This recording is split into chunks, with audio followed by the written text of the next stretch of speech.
Antenne directe, le président du Faso parle au Burkinabé. Mesdames, Messieurs, bonjour. Bienvenue à Antenne directe spéciale sur Radio Burkina, consacrée au grand oral du président du Faso, le capitaine Ibrahim Traoré. À l'occasion de l'an 2 de la transition, la RTB Radio vous permet d'interagir avec le chef de l'État pendant environ 1 heure d'horloge sur des questions d'actualité, de défense et de lutte contre le terrorisme et d'autres sujets d'intérêt national en direct du palais présidentiel de Koulouba. Comme un capitaine à la barre d'un navire pris dans une tempête, le capitaine Ibrahim Traoré a pris les commandes d'un Burkina Faso confronté à des tempêtes sécuritaires, sociales et économiques. Durant ces 2 années, le président du Faso a dû naviguer à travers les vagues de défis que nous connaissons tous, en gardant le cap vers une souveraineté retrouvée et un avenir de paix et de stabilité. Aujourd'hui, nous faisons escale pour examiner le cap suivi, les obstacles franchis et les horizons qui se dessinent. Auditeurs, auditrices du réseau synchronisé de Radio Burkina et des radios partenaires, participez à l'émission en appelant le 25 30 49 93 et le 25 33 33 37. Mon confrère Hervé Kaboré se chargera de recueillir vos préoccupations et de les porter à l'attention de Monsieur le Président, ici en direct du palais de Koulouba. D'ores et déjà, les lignes téléphoniques sont ouvertes. Monsieur le Président, bonjour. Bonjour, Madame.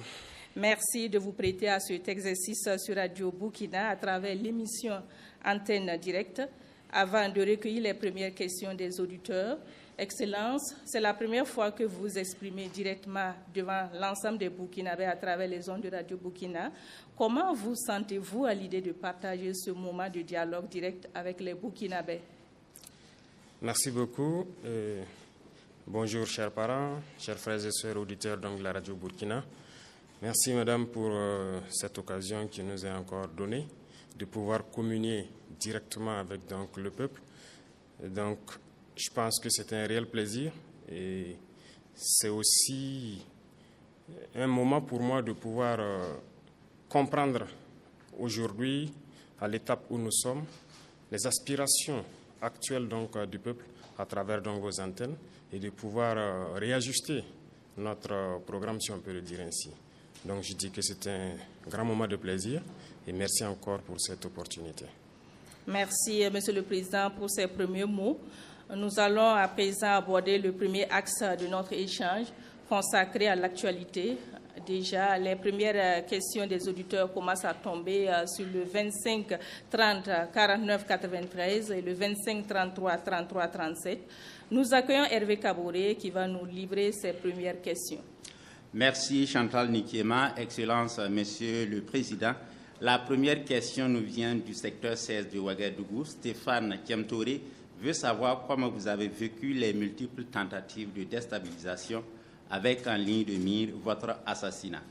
Deuxième question, c'est Madame Koné de Bobo Dioulasso. Elle souhaite savoir le sort qui sera réservé aux comploteurs. Et puis ensuite, toujours à Bobo Dioulasso, c'est Daniel Sanou qui demande est-ce qu'un mandat d'arrêt a été lancé contre les déstabilisateurs et leurs complices. Et Eugène Kambiré de Batié dans le Noumiel voudrait savoir ce qui s'est réellement passé à Barsalgo. C'est aussi la question de Suleiman Ouedraogo à Kaya. Dans le centre-nord, Salifou Sanou de Bobo Dioulasso. Et puis la dernière question, c'est Jean Ilboudo de Ouagadougou. Il voudrait avoir votre réaction sur le discours d'orientation politique de feu capitaine Thomas Sankara en pleine célébration des journées nationales d'engagement patriotique et de participation citoyenne. Quelle importance revêt pour vous le DOP quand on constate que son contenu est toujours d'actualité? Merci. Merci Hervé Kaboré pour cette première série de questions des auditeurs. Monsieur le Président, vous venez d'entendre les préoccupations des auditeurs qui tournent autour des velléités de déstabilisation et notamment avec l'attaque de Barsalgo. Les auditeurs voudraient savoir comment avez-vous vécu ces situations? D'accord, merci Madame. Alors je dirais que c'est vraiment l'actualité. Les questions de déstabilisation, ce sont des questions actuelles. Avant de nous engager dans cette mission, je pense qu'il y a un certain nombre de risques qu'il faut mesurer et accepter d'assumer. Et parmi ces risques, il y a le fait de ne pas réussir la mission pour laquelle on était venu. Donc quand on vient, c'est soit ça passe ou ça casse. Dieu merci, on a pu réussir la mission pour pouvoir donc imprimer notre vision des choses à notre pays. Après ça, l'autre risque, c'est d'accepter d'abandonner tout.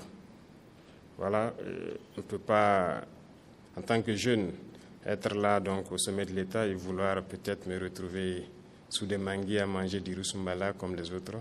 C'est-à-dire accepter d'oublier sa jeunesse, accepter d'oublier la vie et se consacrer entièrement à la patrie. Un des risques, c'est cette situation que nous vivons, la déstabilisation, parce que si vous voulez redresser la barque d'un tel pays, forcément, vous êtes obligé de sévir. Et en sévissant pour redresser, vous créez des ennemis internes et externes. Il faut donc s'attendre à ces situations de déstabilisation, d'assassinat et de tout. Parce que nous avons touché aux intérêts de beaucoup de personnes. Il y a donc une inégalité sociale, il y a de la corruption, il y a une mauvaise gestion de la chose publique. Si nous essayons de vouloir redresser tout ça, forcément on va toucher aux intérêts individuels de certaines personnes. Et ces personnes, très souvent, sont riches, ont de l'argent, utilisent cela pour manipuler souvent des personnes plus pauvres qu'elles, pour nous les mettre à dos en fait.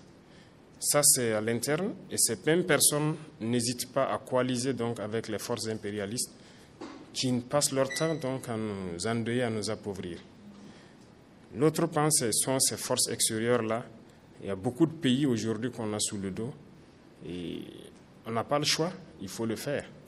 Voilà, si nous voulons que notre patrie soit indépendante, si nous voulons notre souveraineté, si nous voulons que les Burkinabés mangent à leur faim, si nous voulons que nos enfants aillent à l'école sans payer un franc, si nous voulons que demain, le paludisme, qui est une des maladies les plus répandues au Burkina Faso, que nous puissions soigner notre population sur certains mots à 0 franc. Voilà certains rêves que nous avons, mais il va falloir faire beaucoup de concessions, il va falloir empêcher certaines puissances de nous piller, et ça crée beaucoup d'ennemis. Donc, nous sommes préparés à ces situations, nous les vivons comme normal en fait. Voilà, donc ça ne nous ébranle pas, ça ne nous fait pas peur. Ça nous donne encore le courage d'avancer, parce qu'à travers ces événements, nous savons que la ligne directrice que nous avons optée est la meilleure ligne pour notre patrie, pour notre peuple. Donc, nous vivons la chose comme ça. Et les comploteurs, actuellement, nous avons passé 2 années à sensibiliser, à parler, à mettre en garde. Les gens trouvaient qu'on mettait trop en garde. Mais c'était nécessaire pour que les Burkinabés voient d'eux-mêmes jusqu'où certains Burkinabés peuvent aller contre la patrie. Si on s'était mis dès le début à sévir d'une certaine manière, ce n'est pas évident que vous-même vous allez nous comprendre. Vous allez peut-être dire, bon, au bout d'un temps, il peut y avoir de l'incompréhension. Et je pense que le capitaine Thomas Sankara a été mal compris à un moment donné, peut-être parce qu'ils ont commencé fort, mais il fallait laisser le peuple voir, comprendre ce que c'est que ces comploteurs, communiquer avec le peuple à travers tout ce que nous avons fait. Et aujourd'hui, je pense que les gens ont beaucoup compris. D'accord. Voilà. L'auditeur de Bobo Dioulasso voudrait savoir quel est le sort réservé à ces comploteurs-là. Comme nous l'avons dit, à partir de cet instant, je ne vais pas rentrer dans les détails. Chacun va assumer. Si quelqu'un entreprend des démarches comme ça, eh bien, il assume toutes les conséquences. Nous n'allons plus conseiller quelqu'un ou mettre en garde encore. Donc, on va revenir sur le cas de Barsalgo. Il y a un auditeur qui voudrait savoir qu'est-ce qui s'est réellement passé à Barsalgo. Barsalgo, je ne vais pas rentrer aussi dans les détails, mais Barsalgo, je pense que j'étais personnellement visé. Parce que Barsalgo et moi, il y a une histoire. Barsalgo et la situation du pays, il y a une histoire. Voilà, en juillet 2022, vous pourrez peut-être après vous renseigner sur place à Barsalgo. J'ai défié beaucoup d'ordres pour m'interposer pour que Barsalgo ne tombe pas. Et donc j'ai sacrifié beaucoup de choses quand même à Barsalgo. C'est le lieu pour moi de remercier beaucoup de gens qui nous ont soutenus dans notre manœuvre pour que Barsalgo soit. Et je pense qu'ils ont ciblé Barsalgo parce que ça allait me toucher. Voilà, c'était l'objectif. Je ne veux pas rentrer dans certains détails, mais bon, peut-être qu'un jour nous aurons l'occasion d'en parler. D'accord. Alors, votre réaction sur le discours d'orientation politique du feu capitaine Thomas Sankara, c'est une préoccupation des Jean Ilboudo de Ouagadougou. Oui, c'est vrai. Nous avons d'ailleurs choisi la date du 2 octobre pour le lancement des journées patriotiques, d'engagement patriotique. C'est justement pour corroborer avec le DOP. Parce que ce discours, c'est un référentiel. Et je pense que certains pays loin de notre sous-région ont utilisé ce référentiel pour se développer. Et ils nous le font comprendre parce qu'ils ont puisé beaucoup de choses de ce discours-là. C'est d'actualité, nous nous en inspirons et nous adaptons au contexte aussi. Voilà, parce que ce qui était peut-être, il y a certaines choses en son temps en 83 qui ne peuvent plus se faire aujourd'hui. Mais nous l'adaptons au fur et à mesure. Et comme on le disait, Thomas Sankara était trop en avance sur son temps. Et je pense que tout ça, ça fait qu'il n'a pas été compris. Il n'a pas été compris parce qu'il voyait des choses que les autres n'avaient pas la possibilité de voir. Sa vision était beaucoup plus en avance. Mais aujourd'hui, on se rend compte qu'on aurait dû. On aurait dû, chaque fois, ce sont des questions comme ça qu'on se pose. Est-ce qu'on n'aurait pas dû, est-ce que les gens n'auraient pas dû, mais bon, c'est déjà passé, mais je pense que c'est un discours d'actualité. C'est la même vision pour une souveraineté totale de notre pays. Et je pense qu'il faut qu'on s'inscrive dans cette lancée. D'accord, merci. Madame, Monsieur, vous suivez Antenne Directe spéciale avec le président du FASO en direct du palais de Koulouba sur Radio Burkina. Vous pouvez interagir avec le président du FASO en appelant le 25 30 49 93 et le 25 33 33 37. Monsieur le Président, nous allons maintenant nous pencher sur un sujet crucial, la sécurité et la défense. Et pour cela, nous retrouvons de nouveau Hervé Kaboré pour nous relayer les questions et préoccupations des auditeurs. Hervé Kaboré n'est pas disponible. Monsieur le Président, oui. Alors, avant que Hervé Kaboré nous retrouve, je voudrais savoir quel est le moral des troupes avec ces velléités de déstabilisation. Je dirais que le moral des troupes est au beau fixe. Parce que s'engager pour défendre la patrie, vous savez, quand on est militaire et qu'il y a un autre état d'esprit naturel qui est là au sein du milieu, au sein de l'armée, et se lever, prendre son sac à dos, son arme et partir au front, ce n'est pas donné à tout le monde. Mais généralement, dans la tête du militaire, quand il part, c'est avec fierté qu'il part. Il sait ce qui peut arriver, mais c'est avec fierté qu'il part. Et aujourd'hui, avec ce que nous avons mis en place, ce que nous essayons de faire comme effort, à travers l'accompagnement du peuple, beaucoup de militaires sont vraiment fiers d'être militaires. Voilà pour qu'ils se donnent corps et âme. Et avec tout l'accompagnement que le peuple aussi fait à leur endroit, je pense que ça ne peut que booster le moral. C'est vrai que ces situations de déstabilisation ne les affectent pas, mais ça les donne encore plus de courage de se battre. Ils comprennent mieux pourquoi ils doivent se battre pour leur patrie. Ils savent bien que ce n'est pas pour rien qu'on tente de nous déstabiliser, malgré que nous avons pu changer la donne en termes d'équipement, de recrutement, de formation dans un laps de temps. Si des gens tentent encore de déstabiliser, ça donne plus d'arguments aux militaires de rebooster leur morale et de se battre. Merci. Hervé Kaboré nous a rejoint pour les questions des auditeurs. Hervé, c'est à vous. Oui, Chantal Nikiéman, c'est M.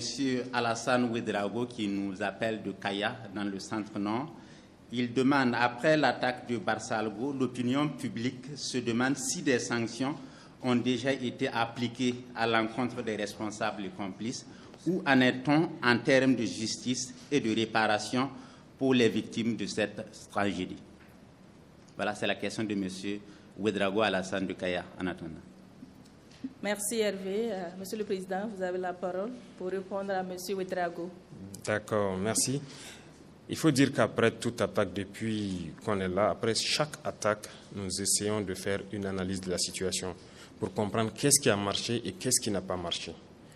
Tant qu'on n'arrive pas à le faire, on ne peut pas améliorer la situation. Donc, naturellement, après l'attaque de Barsalgo, sur le plan militaire, il faut analyser qu'est-ce qui s'est passé, qu'est-ce qui a marché, qu'est-ce qui n'a pas marché. Là, nous sommes presque au bout donc, de cette enquête. Je pense que les autorités militaires sont allées plusieurs fois à Barsalgo enquêter, continuer d'enquêter aussi à travers Kaya. Et les responsabilités seront situées d'ici quelques jours. J'attends le résultat du rapport. Et les sanctions vont tomber. C'était, comment je vais dire, toutes les attaques, c'est ce que nous faisons. Et si vous remarquez, il y a eu des attaques où on est amené à radier souvent certaines personnes qui ont manqué au devoir. Voilà, parce qu'on n'a pas le choix tant qu'on s'engage et qu'on sent que la faille vient du dispositif, il faut sévir. Donc nous attendons le rapport final pour agir. Et s'agissant donc des victimes, c'est naturel, nous avons adopté des lois pour que les enfants de ceux qui auraient perdu la vie dans cette guerre-là, on les récupère comme pupilles de la nation. Et ceux aussi qui sont tombés, on les prend comme martyrs. Donc si vous suivez même, il y a juste le conseil des ministres surpassé, il y a 236 enfants, donc dans 236 et 238, qui ont été donc déclarés pupilles de la nation. Ça sera le même traitement au fur et à mesure. Mais pour l'instant, le gouvernement est permanemment aux côtés donc, des populations là-bas pour pouvoir prendre en charge déjà sur tout le côté psychologique, sur le côté humanitaire, santé et tout, de tous les membres donc, des familles qui ont été endeuillées lors de cette tragédie. D'accord. Hervé Kaboré a des questions des auditeurs. Il nous rejoint une fois de plus. Oui, Chantal Nikiema, les auditeurs ont encore envoyé des questions d'actualité. C'est M. Thomas Kafando de Zignaré qui, en rapport avec le mois du consommant local, il demande quelles sont les stratégies pour un développement endogène basé sur les produits made in Burkina. Et puis, M. Karim Zango de FADA demande, vous avez des équipes gouvernementales qui rencontrent actuellement les leaders coutumiers. Quelles sont vos attentes? Merci Hervé pour ces deux questions. Monsieur le Président. D'accord, merci beaucoup. Je vois que le mois de consommer local, on l'a lancé et ça nous tient beaucoup à cœur. Si vous remarquez d'abord sur le plan vestimentaire, les premiers actes que nous avons eu à poser, on a fait une analyse d'un certain nombre de facteurs. D'abord, il faut promouvoir ce que nos artisans sont en train de mettre en œuvre, c'est-à-dire le Faso d'Anfani, le Koko Donda, un certain nombre d'articles vestimentaires qu'on a décidé de promouvoir. C'est ce qui nous a amené à un moment donné de réfléchir sur la question, par exemple, des touches des enseignants qui étaient importés chèrement. Et donc, on a instruit le ministre de changer, par exemple, les touches. Aujourd'hui, c'est fait en Faso d'Anfani. Les dames qui le font, mais il y a beaucoup de dames qui ont rejoint donc l'atelier et ça fait une grosse main-d'œuvre qui est employée. Également, l'instruction a été donnée à ceux de la justice de changer leur touche pour pouvoir s'adapter donc à notre Faso d'Anfani et beaucoup d'autres couches sociales, même dans l'armée.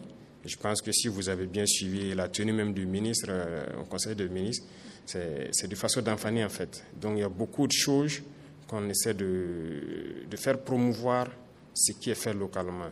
Et dans plusieurs autres domaines, surtout dans les produits transformés. Donc actuellement, nous sommes dans la dynamique de promouvoir tout ce qui arrive à transformer nos matières premières, c'est-à-dire les produits alimentaires, pour que ce soit consommé par les Burkinabés. Ce qui nous a mené d'ailleurs à prendre un décret dernièrement pour instituer le fait que si quelqu'un veut importer un produit, peu importe le produit, tant qu'il y a des Burkinabés qui le fabriquent, il est obligé d'abord de prendre au Burkina. Et lorsque maintenant ça ne suffit pas, il peut aller prendre à l'extérieur. Donc c'est un acte fort qu'on a posé pour pouvoir encourager ceux qui produisent localement et que ce soit consommé par les Burkinabés. Donc sur ce volet, je pense que nous sommes dans une bonne dynamique. On ne peut pas dévoiler toute la stratégie à venir parce que comme je l'ai dit, ceux qui ont l'habitude d'importer, ça ne les plaît pas forcément d'appliquer ce que nous voulons. Mais si nous voulons être burkinabés, on est obligé de prendre des mesures.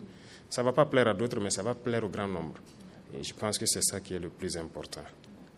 Monsieur Karim Zango voudrait savoir vos attentes concernant vos équipes gouvernementales qui sont sur le terrain. Oui, donc ce sont des sorties qui ont été programmées il y a quand même un peu longtemps. C'est comme les premières sorties qui ont coïncidé avec les événements de Barsalgo, je pense. On avait programmé plusieurs sorties. Donc, quand l'événement est arrivé, on a quand même dit aux gens de partir faire le programme. Donc, pendant cette période, on arrête le Conseil des ministres pendant une semaine. Et donc, on veut que les ministres aillent auprès des populations, s'enquérir des réalités, voir les réalités de visu et revenir, parce qu'un ministre, c'est au niveau de la décision. Et si vous êtes juste à Ouagadougou et que vous n'arrivez pas à comprendre les aspirations profondes du peuple, c'est compliqué. Donc, c'est un programme, ça ne sera pas la première fois, ça ne sera pas la dernière fois. Ils sont allés vers les populations dans toutes les régions pour s'enquérir des vraies réalités, comprendre les difficultés. Et je pense que chaque ministre donc, va réaménager son programme en fonction des besoins réels de nos populations. C'est le même état d'esprit qui nous a amené à aller vers les chefs coutumiers, parce que nous voulons les remettre dans leur rôle. Leur rôle, donc, de maintenir cette cohésion sociale, l'unité, la paix. Voilà, il faut qu'ils s'affirment, qu'ils arrivent à nous aider à éduquer la jeunesse. Donc, ce sont ces messages-là qui sont portés à leur endroit, parce que, quoi qu'on dise, ce sont des acteurs clés donc, de notre société. Et nous voulons les remettre dans leur rôle pour qu'ils puissent aider le Burkina Faso à revenir à ces valeurs ancestrales qui sont des valeurs de paix, d'unité, de cohésion. D'accord. Merci pour ces éclairages. Monsieur le Président, l'actualité, la sécurité et la défense sont intimement liées. En attendant de recueillir les préoccupations des auditeurs, il y a maintenant 2 ans que, sous votre impulsion, le Burkina Faso a engagé une guerre totale contre les groupes armés terroristes. Aujourd'hui, quel bilan faites-vous de la reconquête du territoire national? D'accord, merci. Nous ne cesserons de parler de la situation donc, du terrain, parce que c'est l'essence même de notre combat. Et comme vous avez pu le constater, je pense que dès qu'on a commencé nos actions, il y a eu un autre visage du terrorisme que les Burkinabés ont découvert. Voilà, donc ça nous a interpellé beaucoup, que ce n'est pas juste du terrorisme. Je pense que l'objectif de ces gens est encore plus grand que ça. La dernière fois, je parlais de guerre de 4e génération. Voilà, ils ont manipulé beaucoup de gens pour les mettre contre leurs frères. Aujourd'hui, vous regardez, tant chez les terroristes que chez nous, ce sont des jeunes qui meurent. Et donc, il faut freiner ça, il faut arrêter ça vite. Et pour le faire, il fallait s'armer de courage, se former, recruter, parce que l'effectif, l'équipement, rien n'était à la hauteur pour pouvoir faire face. Et je me souviens que les terroristes avaient dit que le 31 décembre 2022, ils allaient fêter la fin d'année à Ouagadougou. Et après, quand on fait l'analyse, on se rend compte qu'ils pourraient le faire. Qu'est-ce qui allait les arrêter? Je ne vois pas. Avec leur nombre qu'ils avaient, les cellules dormantes et tout, s'ils s'activaient un jour 20 décembre comme ça, ils pourraient fêter à Ouagadougou, rien ne pourrait les arrêter. À moins qu'on fasse appel encore à ces mêmes puissances qui les ont créées pour venir s'interposer et nous mettre encore dans l'esclavage. Donc, quand on a pris nos responsabilités, vous avez très vite vu qu'on a commencé à recruter, tant sur le volet militaire et aussi au niveau des VDP, pour essayer de contenir la menace. Aujourd'hui, l'armée est beaucoup plus équipée qu'elle ne l'a jamais été, mais nous disons encore ça, ce n'est rien. L'équipement va venir 10 fois, beaucoup de fois plus performant que ce que nous avons. Nous allons continuer à recruter pour avoir une armée forte, parce que l'indépendance, la souveraineté, tant que vous n'avez pas une armée forte, vous ne pouvez pas vous assumer. Donc ça va continuer dans ce sens et nous continuerons de faire face à la menace ainsi. Concernant toujours la lutte contre le terrorisme, certains Burkinabés font le lien entre réconciliation nationale et lutte contre le terrorisme. Est-ce que vous comprenez leur logique, Monsieur le Président? C'est une phrase qui a emballé beaucoup de gens, mais il faut que les gens arrêtent de s'emballer avec ça. Réconciliation nationale, qui est en conflit avec qui? Il faut se poser la question. Nous sommes en conflit avec des bandits armés qui tuent sans distinction. Nous ne voulons pas nous réconcilier avec eux. Si c'est ça que les gens appellent réconciliation, nous ne voulons pas cette réconciliation-là. Soit ils arrêtent, ils déposent leurs armes, ils reviennent à la République, mais nous ne pouvons pas laisser des gens en train de nous tuer et nous asseoir parler de réconciliation. Non, nous allons combattre. Nous allons combattre jusqu'à ce qu'ils soulèvent eux-mêmes le drapeau blanc et venir. Et on verra.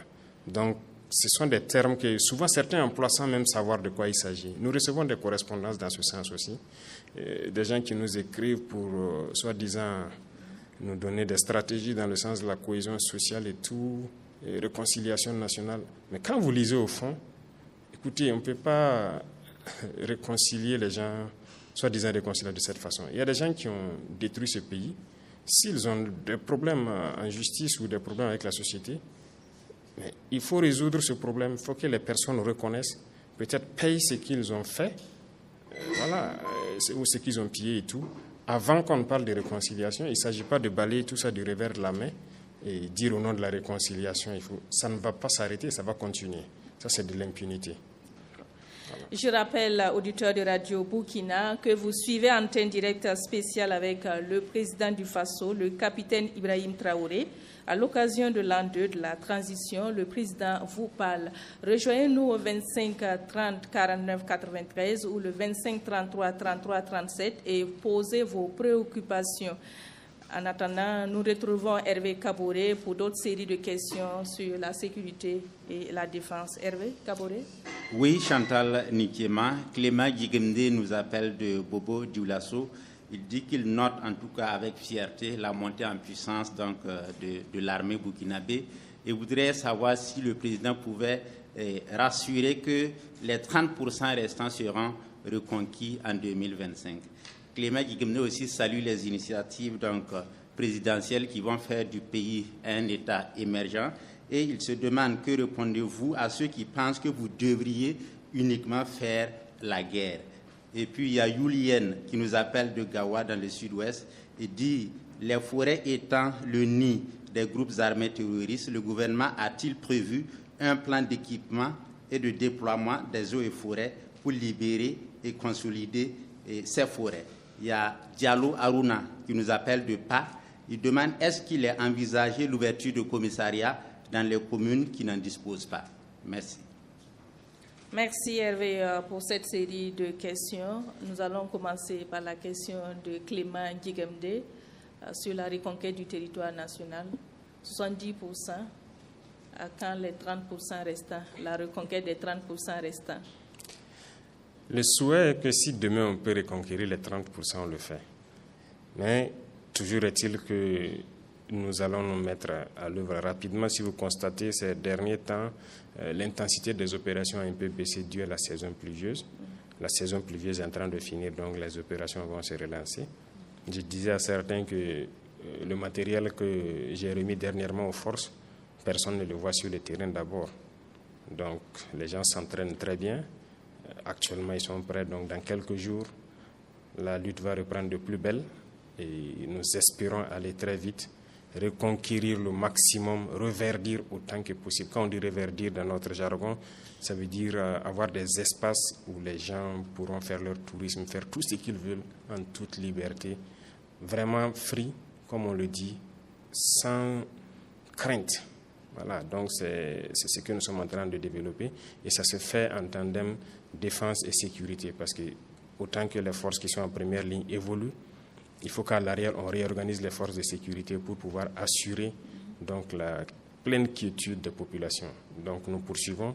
2025 est décisif et nous allons aller dans ce sens pour que nous puissions reconquérir les 30% restants. Yul Yen de Gawa dit les forêts étant le nid des groupes armés terroristes, le gouvernement a-t-il prévu un plan d'équipement et de déploiement des eaux et forêts pour libérer et consolider ces forêts, Monsieur le Président? Nous sommes là-dessus parce que les eaux et forêts, il faut le dire, quand nous sommes arrivés, nous avons essayé d'évaluer la situation. C'était malheureusement un constat amer. Ils étaient là, dans leur poste. Comme je le disais, on pouvait trouver 10 agents des eaux et forêts dans un poste avec une seule arme.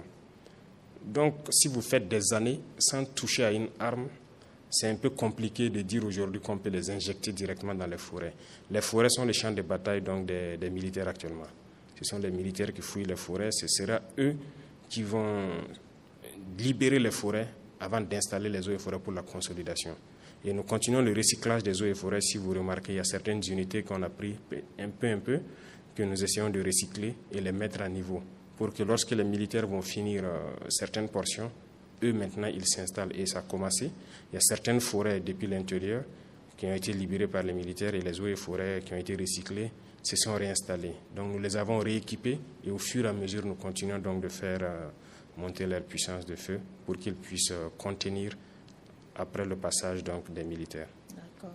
Nous allons revenir sur le deuxième volet de questions de Clément Guigemde qui demande que répondez-vous à ceux qui pensent que vous devriez vous consacrer uniquement à la guerre? Bon, il y a des gens qui connaissent trop aussi. Je ne sais pas comment maintenant ils analysent la situation. Qu'est-ce qui a mené la guerre? Il faut se poser beaucoup de questions. Certes, des puissances extérieures manipulent les gens, mais qu'est-ce qui fait qu'ils arrivent à manipuler les gens? Il faut se poser plusieurs questions et je pense que j'ai déjà parlé sur ces sujets-là. On ne peut pas faire la guerre aujourd'hui sans développer. Si vous le faites, c'est que vous faites une erreur. Et je le dis, si on se met uniquement guerre, on va tuer tous les jeunes du Burkina. S'ils n'ont rien à faire, ils vont se faire enrôler, soit par ces individus qui viennent de l'extérieur là pour les vendre les fausses illusions, ou bien certains vont se mettre au braquage et tout. Aujourd'hui, dans certaines zones, les braqueurs sont presque confondus aux terroristes. Parce que si vous sortez sur une route et que vous commencez à arrêter des cars, vous tombez sur une patrouille, ils vont combattre. Ils vont vous combattre comme un terroriste. Mais si les jeunes n'ont pas à travailler, ils vont se retrouver à faire quoi? La ZVT, on dit c'est mère de tous les vices. Donc on ne peut pas faire la guerre sans développer. Il faut créer de l'emploi, il faut occuper la jeunesse pour que certains qui avaient l'intention d'aller vers donc, des itinéraires pas commodes, qu'ils puissent rester, se concentrer et travailler. Donc, ces gens qui disent qu'il faut juste la sécurité, je pense que soit ils ne sont pas de bonne foi ou bien ils ne comprennent pas exactement ce que c'est que cette guerre. Voilà. Pourquoi les pays développés, il n'y a pas ce genre de guerre là-bas? C'est dans nos pays, soi-disant pauvres, appauvris. Donc, il faut que nous reprenions en compte nos richesses et donner du travail à la jeunesse. Et je pense que ça accompagne la sécurité. Toujours dans le domaine de la sécurité, Aruna Diallo de PA voudrait savoir, est-ce qu'il est envisagé l'ouverture de commissariats de police dans les communes qui n'en disposent pas? Si vous avez encore suivi, il y a eu un des conseils des ministres justement où on a remodifié l'architecture de la sécurité. Donc avec la gendarmerie qui va s'occuper de certaines communes rurales et la police qui va se recentrer sur certaines communes urbaines. Donc ce redécoupage a été fait et nous avons donné un délai à ces deux forces pour se réorganiser et s'adapter. Et je pense que ça a commencé déjà dans plusieurs zones. Et les policiers ont commencé à reprendre leur position et les gendarmes aussi vont aller vers ces positions. On a fait le répertoire, il y avait beaucoup de communes où il n'y a pas de commissariat ni de gendarmerie. Et on se retrouve dans certaines communes, certaines villes où les postes sont doublés. Police et gendarmerie sont là ensemble, ils se piétinent et ils n'arrivent pas à faire le travail qu'il faut. Donc c'est partant de ce constat que nous avons décidé de prendre un texte pour situer donc la zone de responsabilité géographique de tout un chacun, pour que toutes les communes aient la présence d'une force de sécurité. Donc ça va arriver et le décret là, il y a un délai de mise en œuvre que personne ne doit dépasser et nous suivons ça de très près. D'accord. Merci, Monsieur le Président. Nous restons toujours dans le volet défense et sécurité. Hervé Kaboré nous a rejoint pour une autre série de questions. Hervé Kaboré, à vous la parole. Merci. Mariam Traoré de Orodara nous demande, malgré certains progrès, la situation sécuritaire reste difficile dans certaines régions. Quels sont les principaux obstacles pour la sécurisation du pays? Éloi Soma de Nyangolgo demande, que prévoit le gouvernement pour les VDP engagés dont l'âge est avancé et qui ne peuvent pas être recrutés comme certains? Et Sawadgo Bourema, une personne déplacée interne de Madjouari, demande, des ressortissants de la région de l'Est utilisent des numéros du Bénin pour les appels au Burkina. Leur comportement semble suspect. Pourquoi ils ne sont pas interpellés? Et puis Sanou Boubacar des Hauts-Bassins à Bobo de Lasso dit, la dénonciation des accords avec la France a marqué un tournant décisif dans la politique étrangère du Burkina. Quel est l'impact de cette décision Et quel impact cette décision a eu sur notre sécurité et nos alliances internationales? Merci. Merci Hervé Kaboré pour cette série de questions. Monsieur le Président, on commence par la question de Madame Traoré, Mariam Traoré, voilà, sur la sécurisation du pays. Il faut dire que, comme on l'a dit, tout de suite, je parlais du terme rendre des espaces complètement verts. Et on peut avoir reconquis des territoires, installer les forces, mais l'ennemi peut toujours faire souvent des incursions. Parce que c'est une guérilla, ça peut arriver. Aujourd'hui, comme je l'ai dit, nous avons préparé une certaine logistique pour lancer, dès les prochains jours, la pluie est presque finie, la phase qui doit reverdir totalement certaines zones. Et cette phase, nous ne pouvons pas la détailler ici. Ça sera de grands travaux, certainement, ça sera beaucoup de choses qui seront faites. Donc, il faut que pour l'instant, les zones que nous avons reconquises et qui connaissent des incursions, c'est juste une question de temps. Nous allons reverdir ces zones-là pour que les gens ne puissent plus faire d'incursions.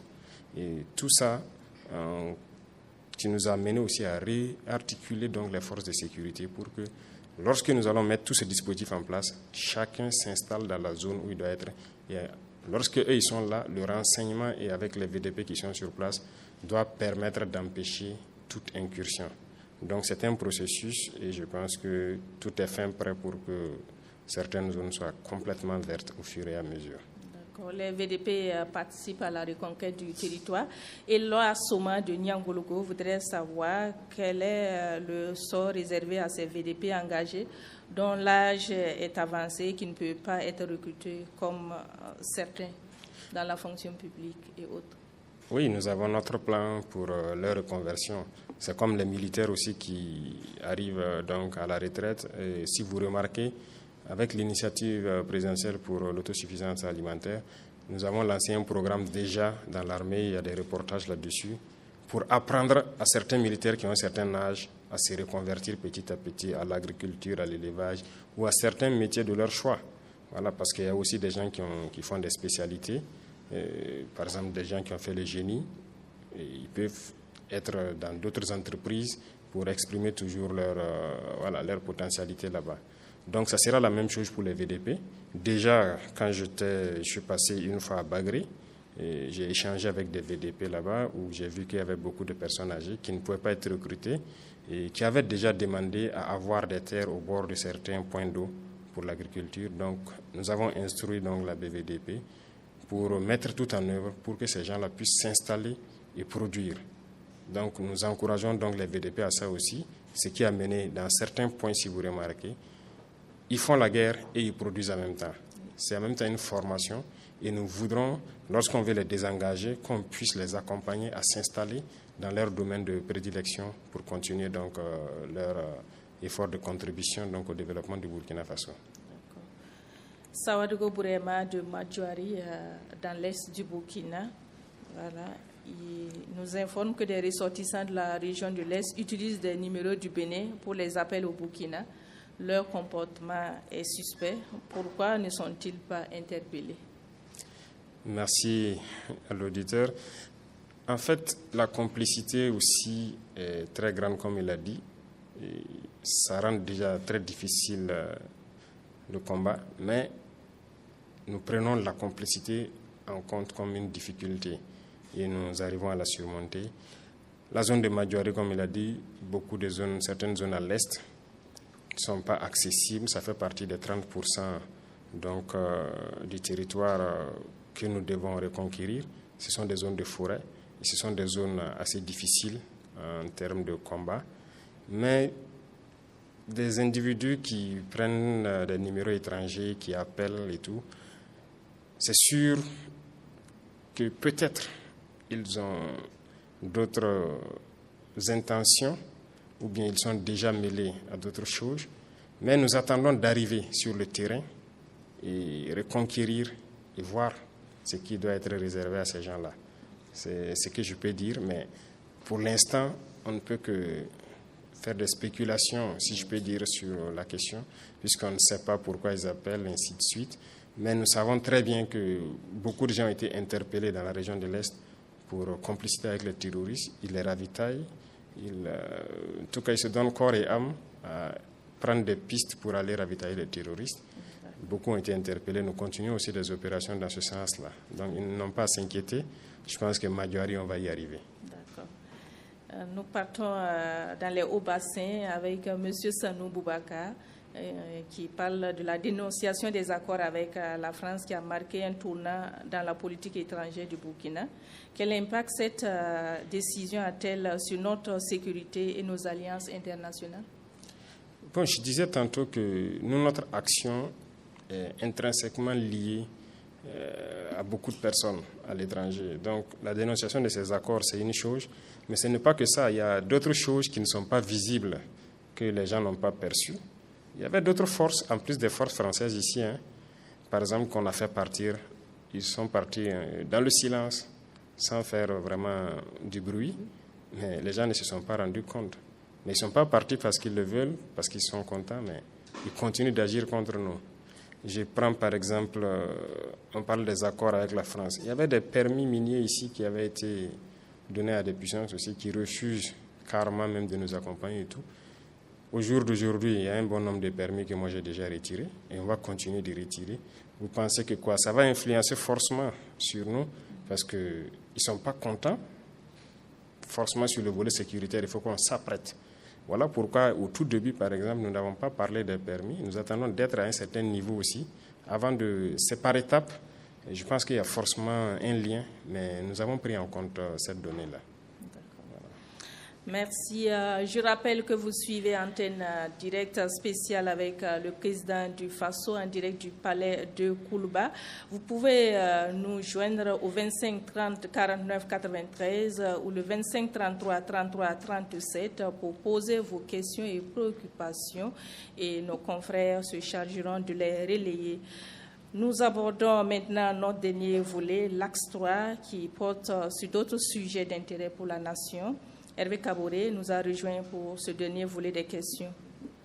Oui, Chantal Nikiema, Excellence, Monsieur le Président. Amah Diallo revient en tout cas sur la sécurité et la défense. Il est à Dori, dans le Sahel. Et vous avez entrepris la réorganisation de l'armée avec des nouvelles unités et stratégies. Quel est le résultat sur le terrain? Maïmouna Ouedraogo nous appelle de Bitou, dans le centre-est. Elle dit la situation humanitaire est également préoccupante. Et quelles stratégies sont en cours pour assurer la protection et le retour des déplacés dans leur localité d'origine? Ouedraogo Moumouni est déplacé à Manektaba, à Tikari. Il demande qu'est-ce qui est fait, justement comme Madame Ouedraogo de Bitou, qu'est-ce qui est fait pour accélérer le retour des déplacés dans leur village d'origine. Il appelle à augmenter le nombre de recrues au niveau des FDS pour libérer les zones encore sous emprise terroriste. Merci. Merci à vous, Hervé Kaboré. Monsieur le Président, la question du retour des déplacés internes est évoquée. Oui. Qu'est-ce qui est fait pour leur retour dans leur localité d'origine? Merci bien. Beaucoup de gens déjà ont déjà rejoint, mais il y a aussi des localités, même si on met pied, souvent on dit aux gens de ne pas venir d'abord, d'attendre, parce que chaque localité n'a pas la même vision, ça n'est pas vu sous le même angle par les terroristes. Comme certains aiment le dire, il y a certaines localités qui sont stratégiques géographiquement dans cette guerre. Donc il y a des zones où peut-être les forces ont reconquis il y a peut-être quelques mois, mais ils n'ont pas permis à ce que les populations reviennent. Il y a un travail qu'ils font. Après, ils reviennent vers l'arrière et disent aux populations de les suivre pour les installer maintenant. Donc, ceux qui se sont déjà installés ont pu passer donc, la saison sans problème, plus ou moins en sécurité. Il y a des zones qu'on va réinstaller à la sortie de la saison. Et on sait que c'est suivi donc de situations humanitaires forcément s'ils n'ont pas pu cultiver, mais des mesures sont prises pour pouvoir les accompagner jusqu'à la saison prochaine. Et pourquoi pas, si on peut faire certaines choses avant la saison, notamment des fourrages et autres, pour les permettre d'avoir de l'activité, tout est pris en compte. Et je pense que le ministère de l'Action humanitaire fait le point permanemment chaque semaine qu'elle m'envoie sur ceux qui se sont retournés, quelle prise en charge. Ceux qui doivent se retourner, qu'est-ce qui est prévu pour leur prise en charge? Il y a des moments où je peux intervenir et réajuster certaines choses en fonction des différentes zones. Et je vois qu'il y a une dame qui a parlé de Bitou. Bitou, par exemple, bon, les gens sont là. Je ne sais pas s'il y a un déplacé de Bitou qui est ailleurs. Mais il y a certains villages, peut-être dans le centre-est, qui restent à être installés. Mais il y a un travail qu'il faut faire autour de certaines forêts avant de les permettre de s'installer. Certes, les forces sont là, les VDP sont là, mais on les a dit de ne pas s'installer pour l'instant parce qu'on n'a pas terminé le travail. D'accord. Vous l'avez déjà souligné, le nombre de recrues. Moumouni Ouedraogo, c'est un PDI. Lui vous appelle encore à augmenter le nombre de recrues de FDS pour libérer les zones encore sous emprise terroriste. Oui, nous sommes en train de recruter. Sur les 2 années, je pense qu'on est à plus de 30 000 personnes recrutées presque dans l'armée seulement. Et les autres forces aussi ont recruté. Nous avons doublé, sinon même plus, la masse de forces donc, au niveau de l'armée des terres pour pouvoir faire face. Mais nous partons aussi à un rythme un peu lent parce qu'il y a beaucoup de choses qu'il faut autour du recrutement. Si vous remarquez, nous avons recruté en temps 5 000, après on est passé à 10 000, aujourd'hui nous sommes à presque 15 000, parce que la formation, il ne faut pas la bâcler. Et c'est l'occasion donc de remercier donc, certains pays, donc, notamment les pays de l'AES, qui nous ont donné un coup de main au départ. Le Niger, nous avons envoyé des troupes au Niger formées pour revenir s'installer. Nous avons envoyé des troupes au Mali formées. Nous en avons envoyé donc au Togo. Aujourd'hui, depuis que nous avons pris notre destin en main, comme on le dit, la plupart des pays européens qui offraient des formations au Burkina ont systématiquement fermé. Et certains pays, malheureusement, donc, qui sont nos voisins, ont automatiquement aussi fermé les rapports militaires avec nous, ont cherché nos stagiaires qui étaient chez eux. On a répondu à la réciproque aussi. Mais nous avons compris que nous pouvons nous former nous-mêmes, on n'a pas besoin forcément d'eux. Parce que la formation, c'est une question d'expérience dans la guerre et on réadapte en prenant en compte certains paramètres pour les nouvelles recrues. Donc, nous partons à un rythme qui peut paraître là à leurs yeux. Il faut recruter beaucoup, mais nous voulons aussi bien les former, bien les équiper pour qu'ils puissent être efficaces sur le terrain parce que la menace grandit. D'accord. Justement, la réorganisation de l'armée revient. C'est une question de Ama Diallo de Dori. Et il demande quel résultat sur le terrain avec cette stratégie. Mais si on n'avait pas réorganisé et créé des unités organiques, on ne pourrait pas tenir. Ce n'est pas possible. Parce que comme ils l'ont dit, dès qu'on a pris notre virage, vous avez vu que l'intensité des combats est montée d'un cran. Et il fallait s'adapter automatiquement. Et chez nous, dans l'armée, quand on dit une unité, ce sont des gens qui vivent ensemble, qui se connaissent et qui combattent ensemble. Et quand il y a des situations, ils sont prêts à tous mourir ensemble, mais ils ne peuvent pas avoir certains comportements. Depuis longtemps, nous ne combattons pas en unité. Voilà, on aime dire dans notre jargon, c'est des cotisations. Chaque corps envoie quelques soldats, on les rassemble, on peut les déposer quelque part. Ce n'est toujours pas fini. Il y a certaines positions toujours qui sont dans cette configuration. Et c'est difficile de combattre comme ça. Vous partez, vous retrouvez sur le terrain, vous ne vous connaissez pas bien. Vous n'êtes pas habitué, vous ne connaissez même pas son nom. On vous attaque. Vous n'avez pas confiance en lui. Comme une équipe de football. Ouais. Si on se met à rassembler des gens qui ne se sont jamais vus, qui ne se connaissent pas, bon, c'est très difficile. Et tous nos détachements étaient comme ça. Nos unités, c'était comme ça. Et donc, nous avons rapidement compris ça, qu'il faut changer, parce que nous-mêmes, nous avons fait ça. Moi, j'ai été sur le terrain avec des hommes que je ne connais pas. Et je vous dis que vous êtes bleu, vous sortez, vous arrivez, vous ne savez pas quoi faire. Voilà. Vous ne savez pas qui est qui, souvent même. C'est très compliqué. Donc aujourd'hui, nous avons des unités organiques qui ont permis de contenir la situation. Nous avons créé beaucoup de birs et au niveau de la police, nous avons réorganisé en Goumi. Ils en ont plus d'une dizaine qui ont pu contenir la situation dans certaines zones. Au niveau de la gendarmerie, c'est les esseries qu'ils ont créées. Il y en a 3, je pense, qui aussi assurent la sécurité sur certains axes stratégiques. Donc nous allons continuer à créer des unités organiques. L'armée de terre actuellement est en train de se réorganiser pour mettre fin dans un délai donné à ces détachements où il y a des cotisations. donc pour avoir des unités organiques. Et nous allons continuer dans ce sens-là. Là, nous aurons une armée bien structurée, bien organisée et des unités dignes de ce nom. En attendant de recueillir d'autres préoccupations des auditeurs, Monsieur le Président, comment se fait aujourd'hui la coordination de la lutte contre le terrorisme au sein de l'espace AES au regard des attaques qui se multiplient dans l'espace AES? Oui, la coordination se passe très bien. Et comme vous l'avez dit, les attaques qui se multiplient, l'AES est une cible.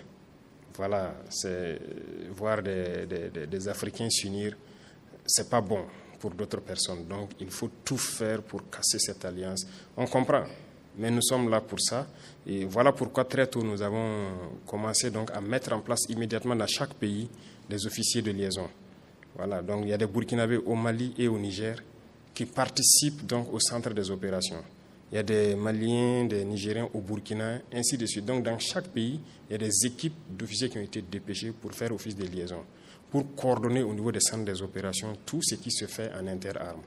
Je vous ai parlé tantôt de la formation. On a fait beaucoup de formations ensemble.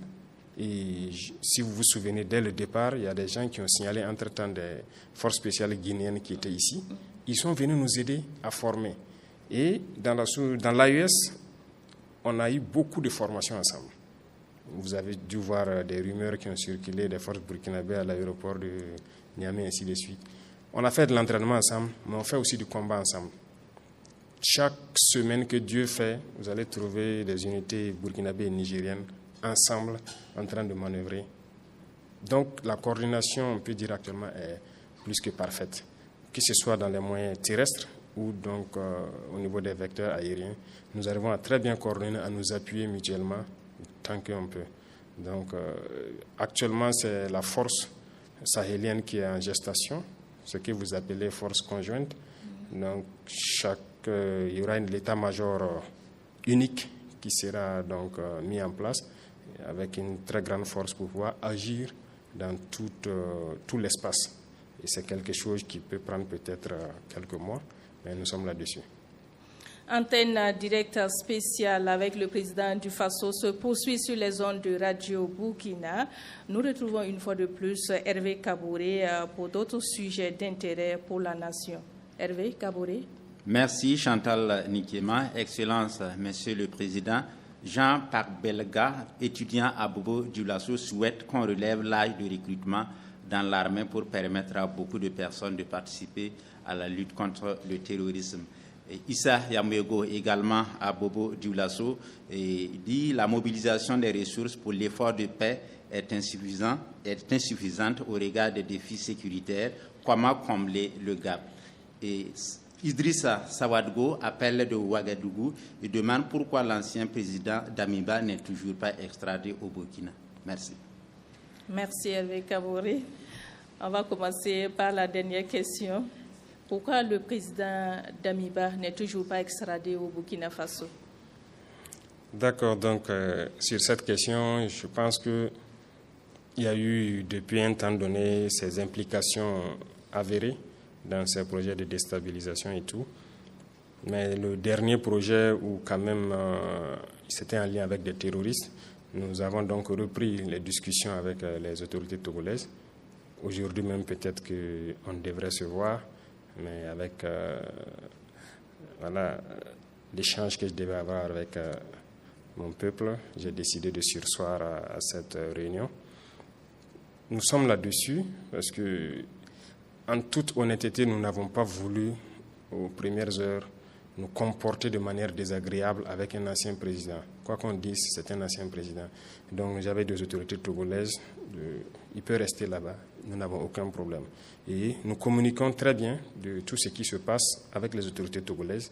Et vraiment, il n'y a pas de souci sur ce volet. Dès qu'il y avait certaines visites, ils nous disaient s'ils veulent mener certaines actions, ils nous avertissaient en fait. Et actuellement, je pense qu'eux aussi doivent être choqués et surpris de découvrir ce qu'il y a. Mais nous sommes parlé déjà au téléphone, mais on ne peut pas parler au téléphone de sujets assez sensibles. Nous devons nous voir physiquement pour parler d'un certain nombre de sujets et Une fois qu'on le fera, donc, vous serez donc situé sur cette question. Donc vous rassurez l'opinion publique et très prochainement, il sera extradé au Burkina. Je ne rassure pas, j'espère. D'accord. Voilà.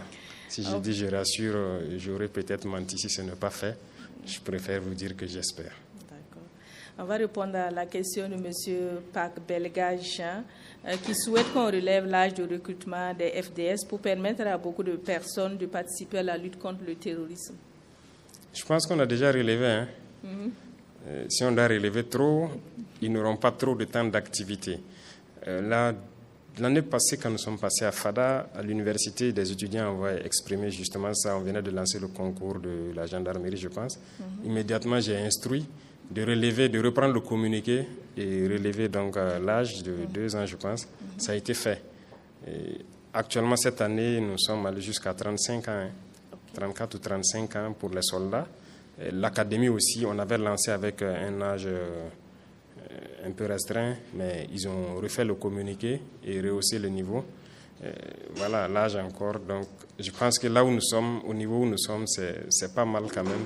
Si on rehausse trop, on va recruter des personnes qui ne seront pas forcément aptes physiquement à suivre le rythme de la formation.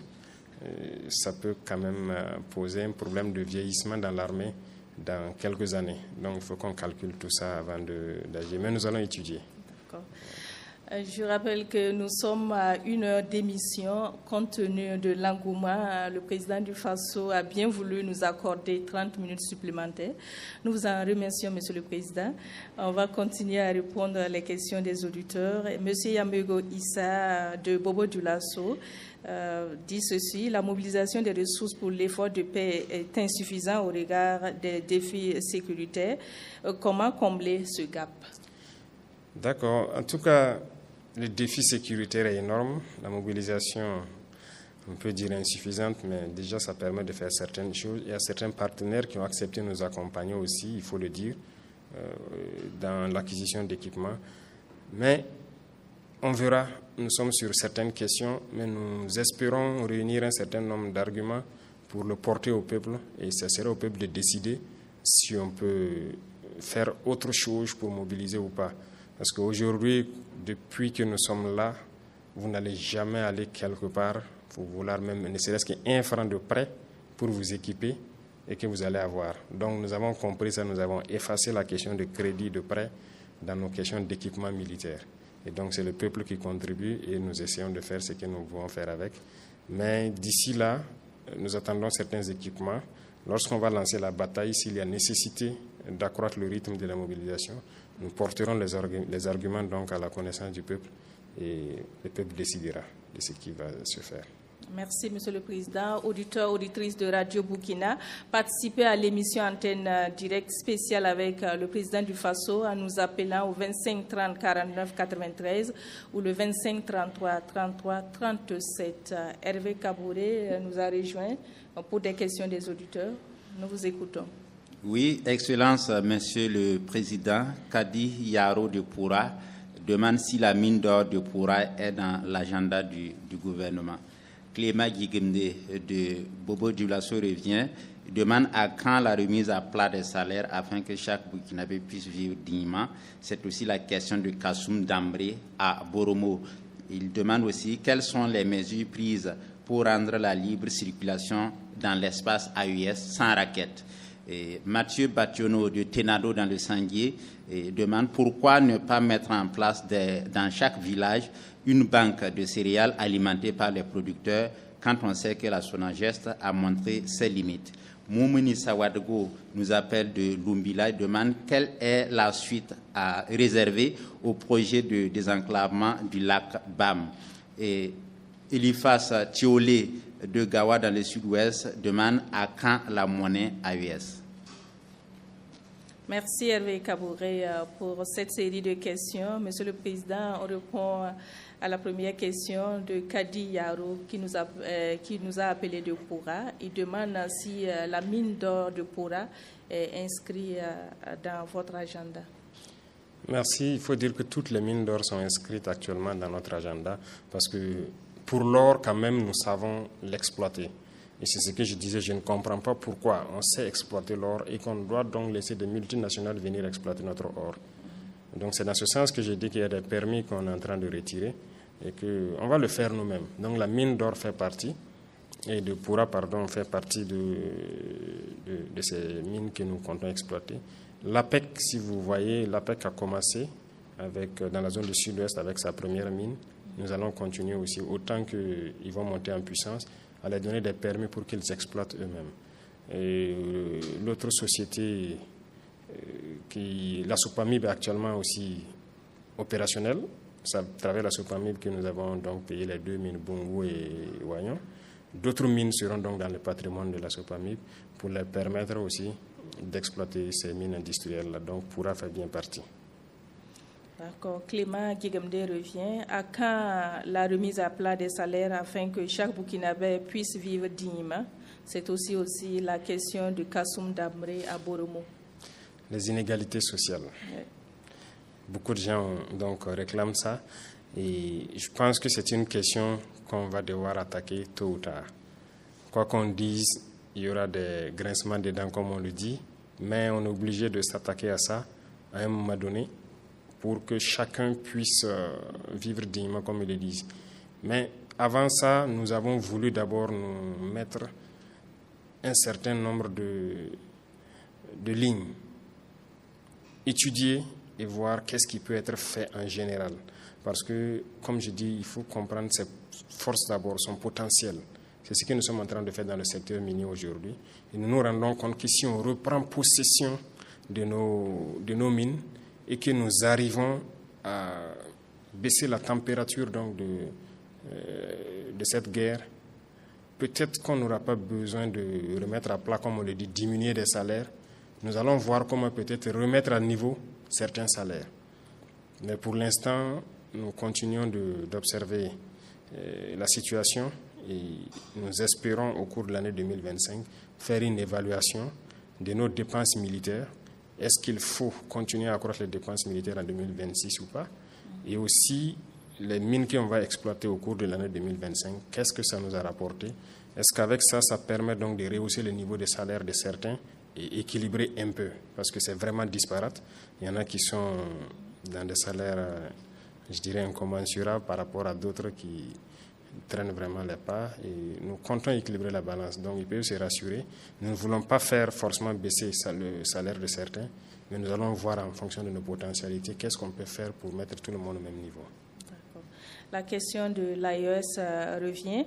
Quelles sont les mesures prises pour rendre la libre circulation dans l'AES sans raquette? Également, à quand la monnaie AES? Très bien, je pense que cette question de raquette est à l'ordre du jour.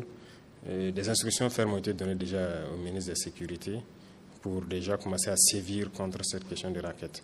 Il y a des dossiers qui sont actuellement en justice même sur certaines personnes et j'ai instruit donc d'accélérer le processus parce que ils m'ont aussi rassuré qu'ils sont dans des enquêtes parce que c'est plus large que ce qu'on pense le réseau. Les raquettes, ce ne sont pas de bons comportements. Surtout, malheureusement, ce sont des forces de sécurité qui le font. Ce n'est vraiment pas de bon comportement lorsque nous voulons aller dans l'Union, dans la Confédération. Et cette semaine, je pense que les experts des identifications de la sécurité sont réunis à Bamako. L'objectif, c'est d'harmoniser un certain nombre de documents de voyage, mais aussi d'identité. Et donc, il y aura une carte d'identité AES qui doit voir le jour. Et avec ça, ou le passeport AES, nous devrons pouvoir circuler librement sans raquette. Et nous mettrons aussi dans chaque pays un certain nombre de dispositions qui permettent aux usagers de rendre compte ou en tout cas de dénoncer les cas de raquette. Déjà au Burkina Faso, nous avons pris beaucoup de mesures. Et actuellement, c'est en cours de mise en œuvre, notamment donc, le centre d'appel qui peut aussi être utilisé, les dénonciations qui peuvent être faites jusqu'à la présidence du Faso. Et nous avons mis en place le CRD qui doit sévir au-dessus de toutes les autres considérations de textes qui peuvent exister. Et le CORAG, comme on le dit actuellement, est instruit aussi d'enquêter sur toute forme de corruption, de raquettes ou de dossiers mal gérés. Ils sont là-dessus dans les jours à venir. Il y a des choses qui vont sortir et nous allons instruire donc la justice de prendre les mesures nécessaires pour que les individus qui seront pris dans des situations comme ça puissent payer. Mathieu Bationo de Tinado, sujet, pourquoi pas ne pas mettre en place dans chaque village une banque de céréales alimentée par les producteurs? Oui, ça aussi c'est une bonne question et je vois qu'il a même parlé de la SONAGES. La SONAGES avait beaucoup de difficultés. Nous avons changé donc la direction et actuellement j'ai instruit au ministre d'accroître le nombre de magasins SONAGES, il est là-dessus, d'avoir ses camions à lui pour pouvoir transporter les céréales et les stocker parce que SONAGES fonctionnait sur des locations. On ne peut pas louer des magasins, louer des camions et vouloir être efficace. C'est compliqué.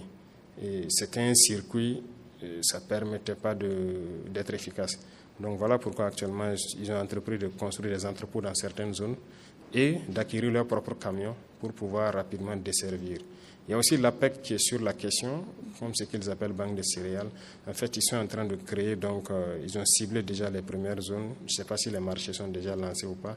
C'est pour justement avoir des centrales d'achat qu'on peut assimiler à des banques de céréales où les paysans vont venir donc vendre leurs céréales et ça pourrait être revendu à partir de là-bas et de façon très contrôlée. Parce qu'aujourd'hui, la spéculation est tellement forte que quand les gens partent au bord champ, ils imposent aux producteurs le prix qu'ils veulent. Ils sont obligés souvent de céder certaines céréales et ils reviennent augmenter les prix hors de contrôle et le revendent. Donc le producteur même se retrouve finalement sans rien au bout de plusieurs mois de labeur, de dur labeur. Donc nous avons pris ça en compte et l'APEC va aussi se mettre là-dessus pour créer dans plusieurs communes ces centrales d'achat-là et qui va permettre de soulager beaucoup la population. Toujours dans le volet sécurité alimentaire, Moumouni Sawadgo de Lumbila demande quelle est la suite réservée au projet de désenclavement du lac Bam. Le ministre a été là-bas, je pense qu'il n'y a pas trop longtemps. Le ministre de l'Agriculture, il y a été. Il est venu me faire le point de situation et nous sommes là-dessus. Actuellement, il y a aussi les volets sécuritaires qui étaient aussi un facteur limitant. Je peux vous assurer qu'autour du lac, beaucoup de choses sont en train d'être faites. Et je pense que ceux qui sont sur le terrain là-bas à Kaya ou autour doivent pouvoir percevoir ces choses-là. On ne va pas tout dévoiler ici, mais nous sommes là-dessus parce qu'il faut réaménager le lac, pouvoir le rendre plus viable et que ça profite à beaucoup de personnes. Donc le projet est en cours. Le ministère, en tout cas, est à pied d'œuvre pour que ça puisse voir rapidement le jour. Merci pour ces éléments de réponse. Nous accueillons une fois de plus Hervé Kaboré pour les questions des auditeurs. Merci Chantal Nikéma, Excellence, Monsieur le Président. Alassane Léné à Lankwe, dans la boucle du monde, demande pourquoi ne prend-on pas en charge tous les cancers à Bogodougou. Et Madame Sarata Dakouré aussi souhaite que vous soyez très regardant sur l'initiative de prise en charge des cancers. Yulien Agawa demande que prévoit le gouvernement pour résoudre le problème sur la RN1 au niveau du pont de Eredougou qui connaît des débordements d'inondations chaque année. Et Damré Kassoum à Borombo demande quelle solution pour réduire le nombre de demandeurs d'emploi dans la fonction publique. Merci. Merci Hervé Kaboré. La première préoccupation d'un auditeur, pourquoi ne prend pas en charge du moins tous les cancers au CHU Bogodougou? D'accord, je vais revenir une fois de plus sur certains paramètres. Nous avons un programme, nous avons des objectifs. Et comme je disais sur le volet de l'éducation, l'objectif est que l'éducation soit gratuite au Burkina Faso. Nous ne pouvons pas dire exactement combien de temps ça va prendre. Comme je dis, on évalue nos potentiels, on essaie de faire certaines choses nous-mêmes et nous espérons pouvoir y arriver. La santé, c'est la même chose. Il y a certains mots que nous essayons donc de prendre en charge déjà. Si vous voyez dernièrement les cliniques mobiles, avant pour des comment on appelle ça, le cancer de sein. Le cancer de sein, pour aller faire une mammographie et tout, les femmes déboursaient beaucoup d'argent, c'est même pas accessible à tout le monde. Aujourd'hui, on peut rendre grâce à Dieu, dans beaucoup de régions, c'est gratuit. Le cancer, le centre donc, qui traite les cancers, c'est le seul qui est là actuellement. Le deuxième est en train d'être achevé à Bobo. Donc, la capacité d'accueil déjà ne permet pas à tout le monde de pouvoir venir. Secondo, on évalue. Avant, c'était fermé. Nous sommes venus et on a réouvert le centre, le remettre en état, ça fonctionne. Mais si on dit qu'on peut prendre tous les cancers gratuits, ça serait du mensonge, on ne pourra pas. Pour l'instant, on ne pourra pas. Voilà pourquoi nous avons choisi le cancer des enfants de moins de 15 ans, et donc le cancer donc, des femmes col de l'utérus, le cancer du sein, le cancer de prostate. Mais pour l'instant, on ne peut pas prendre tous les cancers en compte. Si on le dit, les gens vont affluer, le service ne pourra pas être fait. On va encore dire que nous avons pris des mesures et que nous ne pouvons pas faire accompagner. Donc voilà pourquoi nous allons étape par étape, au fur et à mesure. Voilà, beaucoup de choses peuvent être très bien au Burkina Faso. Julien revient avec une question de sécurité. Que prévoit le gouvernement pour résoudre le problème sur la RN numéro 1 au niveau du pont RN Dougou? Et là où ça déborde chaque année, il faut dire que je pense qu'on est très interpellé cette année. L'année passée, ça a eu lieu, on a vu. Cette année, c'est quand même pendant de longues périodes où la route est restée bloquée. Le conseil de ministres passé, j'ai dit au ministre de l'Agriculture à travers l'ONBA, de passer donc, dès que les eaux vont baisser, et de nous faire une proposition. Je pense que d'abord, on laisse passer beaucoup d'eau. Nous avons envie de faire un très grand barrage, assez profond, en remontant vers Ouri. Ce sont les instructions que je l'ai données, pour qu'on ait une grosse retenue d'eau là-bas, avec une très grande digue. Et à ce niveau, j'ai dit de voir comment est-ce que, avec la nouvelle digue déjà, la voie même peut être une double voie. Parce que c'est une opportunité naturelle, où l'eau est stockée. On me parlait des possibilités donc, de réticence des populations installées dans la zone. J'ai dit, mais il faut aller communiquer avec eux et les faire comprendre que c'est pour leur propre bien. Si on a 1 milliard de mètres cubes de retenue là-bas, ça ne va profiter qu'aux populations autour. Donc, on est là-dessus, on attend juste que le niveau des eaux baisse et ils vont lancer les études, concertation avec les populations et voir comment on peut rapidement, à travers l'ONBA, faire un très grand barrage là-bas. D'accord. Dambré Kassoum de Boromo demande quelle solution pour réduire le nombre de demandeurs d'emploi dans la fonction publique? Quelle solution? C'est ce que nous sommes en train de faire pour promouvoir d'autres types donc, d'emplois. Lorsque nous encourageons la création des PME, les fonds, nous avons essayé de fusionner tout pour créer donc, un fonds unique qui doit permettre de soutenir efficacement. Le FBDS, nous l'avons ravivé pour que les jeunes puissent entreprendre. Ça, c'est une chose. Deuxième chose, nous sommes en train de miser sur les activités de production, l'agriculture, l'élevage, parce qu'on importe beaucoup. Et on veut que les gens repartent vers la terre et qu'on les accompagne. Aujourd'hui, si vous voyez dans la plupart des zones où il y a des grands barrages, beaucoup de jeunes se sont mis à la pisciculture en cage flottante. J'ai vu les images à Bobo en Samandeni. C'est carrément une industrie qui s'est mise en marche. Au sud-est, ça a commencé, et dans la zone de Swam, vers Koudougou. Donc, nous voulons ramener les jeunes beaucoup plus à la production, au lieu qu'on importe. Donc, il y a assez d'emplois qu'il faut créer à travers la production agricole. Je pense que c'est quelque chose qui n'était pas valorisé avant, mais nous sommes en train de tout faire pour que les jeunes reviennent à ces fondamentaux-là. Merci, Monsieur le Président. Antenne directe spéciale avec le président du FASO. Voilà, nous allons recueillir les dernières préoccupations des auditeurs avec vous, Hervé Kaboré. Excellence, Monsieur le Président, Awa Koulibaly de Bekoui, dans la boucle du monde, dit plusieurs projets structurants ont été annoncés, notamment FASO Rail, l'Agence nationale de l'énergie nucléaire du Burkina et bien d'autres. Pouvez-vous nous donner les détails sur l'avancement de ces projets du mois?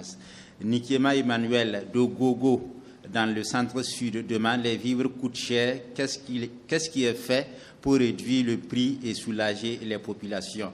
Angéline Yago de Léo demande le projet de loi sur le changement de devise a été retiré de l'ALT.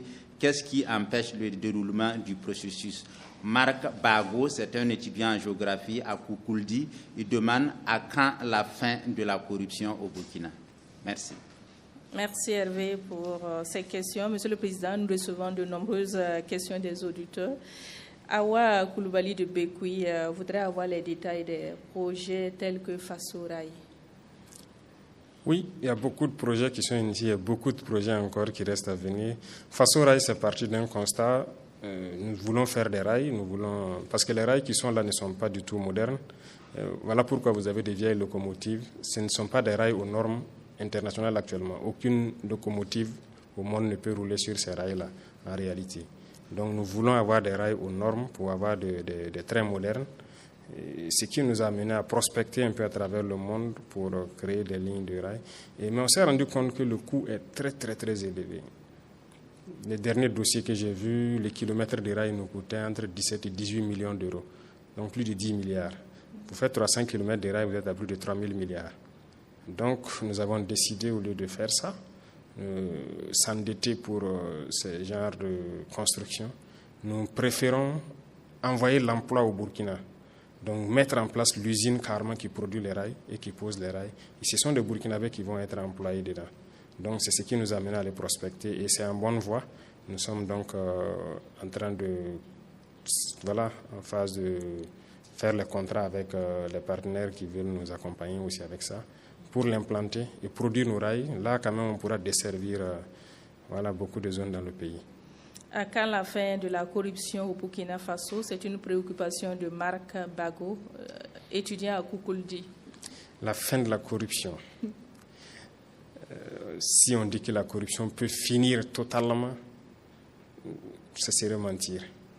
Mais nous travaillons à diminuer de manière drastique la corruption. Si on n'avait pas déjà atteint un certain niveau, on ne pourrait pas s'en sortir.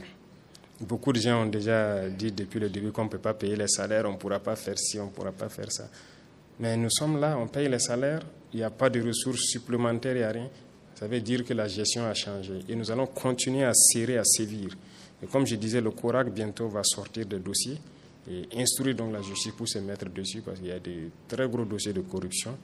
Et lorsqu'on va se mettre dans ces poursuites-là, je pense que ça va faire baisser un peu la température de la corruption.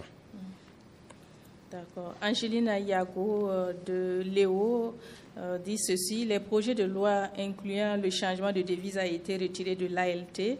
Qu'est-ce qui empêche le déroulement du processus? Retiré? Non, ça n'a pas été retiré. Il y a juste un paramètre que nous avons ajouté. Le conseil passé, je ne sais pas si le rapport a fait cas de ça, mais au journal officiel, ils pourront voir. C'est juste un ajout que nous avons apporté, donc c'est reparti à l'ALT. Immédiatement le soir du conseil passé, je pense qu'ils vont se repencher là-dessus. Sinon, ça n'a pas été retiré, ça se poursuit. D'accord. Chers auditeurs de Radio Burkina, nous avons reçu beaucoup de questions et malgré le rallongement de 30 minutes, toutes les questions n'ont pas pu être posées, mais rassurez-vous, elles seront reversées au président du FASO. Monsieur le Président, avant de conclure, je souhaiterais vous inviter à adresser un mot à l'ensemble de nos auditeurs et aux travailleurs de Radio Burkina à l'approche du 65e anniversaire de cette radio, le 25 octobre prochain, une date symbolique pour ce média de service public, toujours proche des populations et engagé à les informer avec rigueur et professionnalisme. Merci. Pour commencer donc par Radio Burkina, je souhaiterais donc vous dire merci. Merci pour tout le travail abattu durant toutes ces années et ce travail que vous faites actuellement dans ce contexte de crise pour toucher les populations au fin fond de nos villages, parce que la radio aujourd'hui est un instrument d'information, de sensibilisation. Donc félicitations à tout le personnel et joyeux anniversaire à l'avance. Nous espérons donc que vous puissiez continuer à éduquer notre population également et nous mettrons tout en œuvre pour faire donc améliorer vos conditions de travail et vous accompagner dans votre tâche. Et quant au peuple des hommes intègres, mon peuple, je souhaiterais donc réitérer une fois de plus mes félicitations, mes encouragements à tous ceux qui se battent pour notre patrie, qu'ils soient FDS, VDP ou civils, parce que chacun, à partir de sa position, se bat. Les épreuves sont dures, il y a beaucoup d'événements qui se passent, Se présenter les condoléances, c'est à nous-mêmes, parce que nous sommes tous frères et sœurs. Lorsqu'il y a un décès, ça nous affecte tous. Donc, je profite donc du micro pour présenter les condoléances à tous ceux qui ont perdu des êtres chers et aussi souhaiter prompt rétablissement à tous ceux donc, qui sont actuellement blessés par donc, l'effet donc, du terrorisme. Et surtout au FDS et au VDP de maintenir ce cap, beaucoup de courage et que Dieu les protège dans leur combat, que Dieu donc protège toutes ces populations résilientes qui se battent jour et nuit aux côtés donc, de nos forces pour pouvoir maintenir le Burkina Faso debout. Amen. Merci à tous. Amen. Merci. Excellence, pour conclure, nous avons reçu des questions et des contributions d'auditeurs de toutes les régions du Burkina, des locuteurs de plusieurs langues nationales. Les auditeurs souhaiteraient entendre votre mot de fin dans l'une des langues nationales. D'accord, merci beaucoup. J'aurais dû peut-être répondre à certaines questions donc, en langue nationale, même si mon Dioula ou mon Moré n'est pas peut-être soutenu comme on le dit, mais ce serait un plaisir d'ici là. J'ai repris les cours avec le ministre de MENA-PLN pour bien apprendre le vrai Dioula, le vrai Moré. En tout cas, Aounichi, Abenichi, Yan Baraji, Aminyana la Fedron, Alaka Beka la Nino Sabati. Alaka ke Burkina amimi nyini Burkina ye here men ba nyini Burkina alaka nan here ye alaka chini kena de bema alaka hamina ko ben noya et comment dirais-je amouré je vais dire sambisi mampu ram fa barka una re una kiti bebara una kaw bebara una kiti Burkina yi wala ton sandate. Donc, pour merci pour le soutien à tous. Merci. Nous arrivons ainsi au terme de cette émission spéciale Antenne Directe. Merci au président du FASO, le capitaine Ibrahim Traoré, pour avoir pris le temps de répondre aux différentes questions et préoccupations soulevées au cours de cette émission. À l'issue de ces 2 ans de transition, le navire Burkina Faso continue de naviguer dans des eaux tumultueuses, certes, mais avec une direction affirmée. Si l'océan reste imprévisible, le capitaine Ibrahim Traoré et son équipage sont résolus à garder le cap, déterminés à conduire le pays vers des rivages plus sûrs. Merci à vous, Excellence, pour ces moments d'échange avec le peuple en direct sur les ondes de Radio Burkina. Merci à vous, fidèles auditeurs, pour votre participation active et vos questions pertinentes. Merci également à l'UNALPHA et aux radios partenaires qui ont relayé cette émission. Chers auditeurs, continuez de rester informés et engagés pour contribuer chacun à son niveau à l'édification de notre chère patrie. Vive le Burkina Faso. Antenne directe.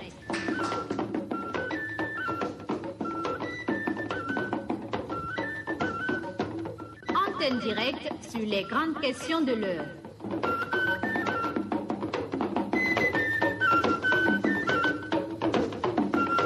Antenne directe, le rendez-vous mensuel de la rédaction.